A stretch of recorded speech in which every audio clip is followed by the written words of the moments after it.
More than 80% of all our illnesses and dysfunctions result from our unresolved inner conflicts, the conflicts between different parts of our minds and different parts of our nervous system.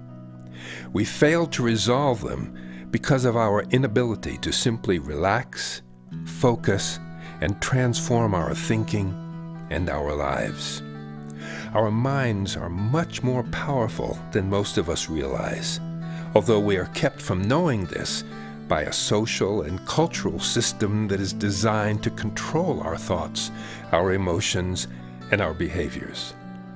This system, through propaganda and the mass media, creates anxiety in us, neural networks that are then used to manipulate us and block our access to our truth and our power. The result is that not only are we not free, individually and as a group, but we are blocked from healing ourselves and transforming the system.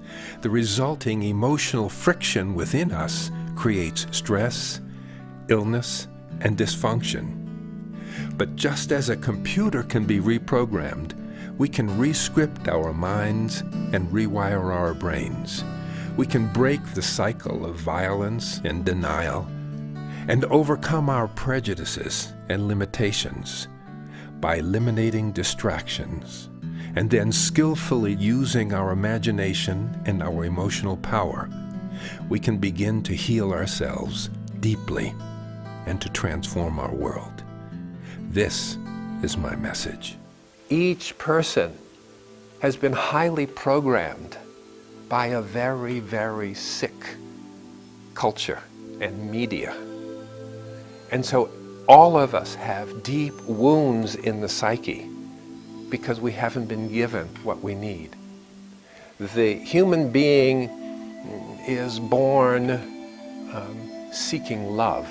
That's what makes us grow, the way light causes a young plant to grow. If you cover that plant so the sun can't get to it, the leaves wither and they're pale. When the human being doesn't receive love, doesn't have the sense of being surrounded by a loving, supportive family who can look in the eyes even of that infant and say, "You are absolutely beautiful."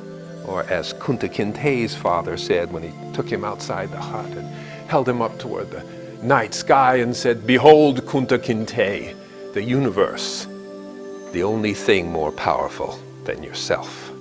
Well, what if we grew up in a world that taught us that? Our spirits would be nurtured. And when you listen to those people who speak, who make chills go up and down your spine, when you listen to those people who inspire you and those people who have, like the lotus, grown up out of the mud to become absolutely beautiful human beings, you hear a spirit speaking. You hear a spirit that believes in itself. But for most of us, we don't get that. It's what I call spiritual abuse.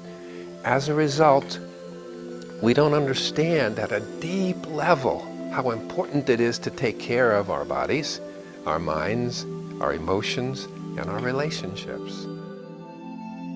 Currently, I'm working with a fascinating movement called Warriors for Healing.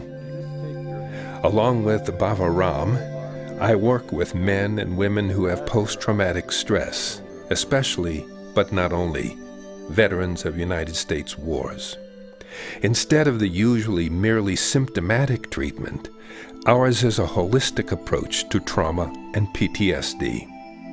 The difference is that we use a variety of powerful mind, body, emotion, and spiritual approaches with the explicit goal of correcting the deeper imbalance that is the true source of all the symptoms and dysfunctions that we see after trauma.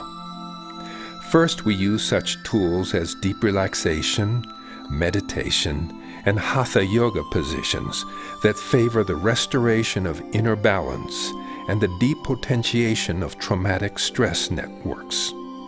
Then, through the use of selective awareness, guided imagery, and mindfulness, we guide the growth of new neural networks. This rewiring of the brain and nervous system is called neuroneogenesis and synaptogenesis, Our goal is nothing less than to upgrade the operating systems of our minds to heal our bodies, emotions, and behaviors.